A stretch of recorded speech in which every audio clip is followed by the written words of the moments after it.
Gujarat model કે ગુજરાતના road model Gujarat મોડલની વાત કરવામાં આવશે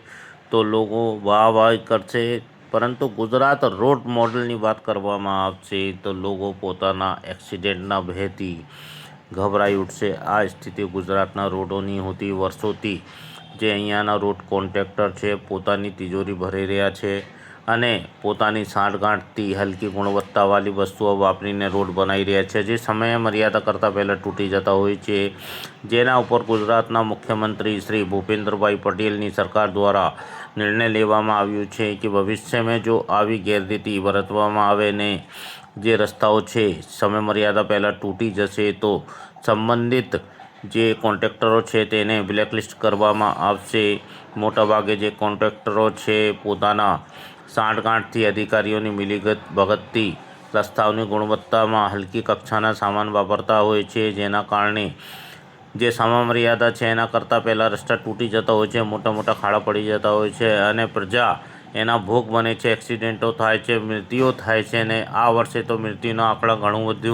વધી ગયું હતું રોડ એક્સિડન્ટના કારણે, જેને જોઈને ભૂપેન્દ્રભાઈ સરકાર દ્વારા તરત જ નિર્ણય લેવામાં આવ્યો છે ભવિષ્યમાં જો આવી ગેરરીતિ બરતવામાં આવે તો સંબંધિત કોન્ટ્રાક્ટરને બ્લેકલિસ્ટ કરવામાં આવશે। એ ખૂબ જ મહત્વપૂર્ણ નિર્ણય છે, કેમ કે જે ગુજરાતના વિકાસ મોડલ છે લોકો સમગ્ર વિશ્વમાં તારીફ કરે છે। એક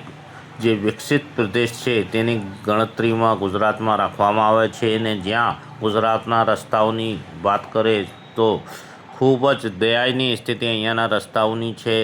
તમે હાઈવે પર જશો, ગ્રામ પંચાયતના રસ્તામાં જશો કે તાલુકા પંચાયત દ્વારા બનાવવામાં આવેલા રસ્તામાં જશો, માર્ગ મકાનના બનાવવામાં આવેલા રસ્તામાં જશો તો તમને ખૂબ જ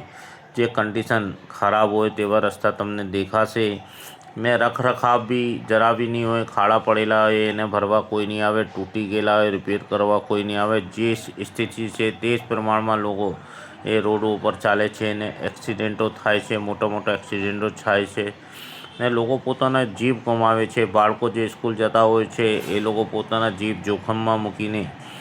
રસ્તાઓ પર જતા હોય છે અને મોટાભાગે જે બાળકો છે એમના પણ એક્સિડન્ટ થાય છે ને આ સ્થિતિને ગંભીર સમજીને ભૂપેન્દ્રભાઈ પટેલ દ્વારા જે નિર્ણય લેવામાં આવ્યો છે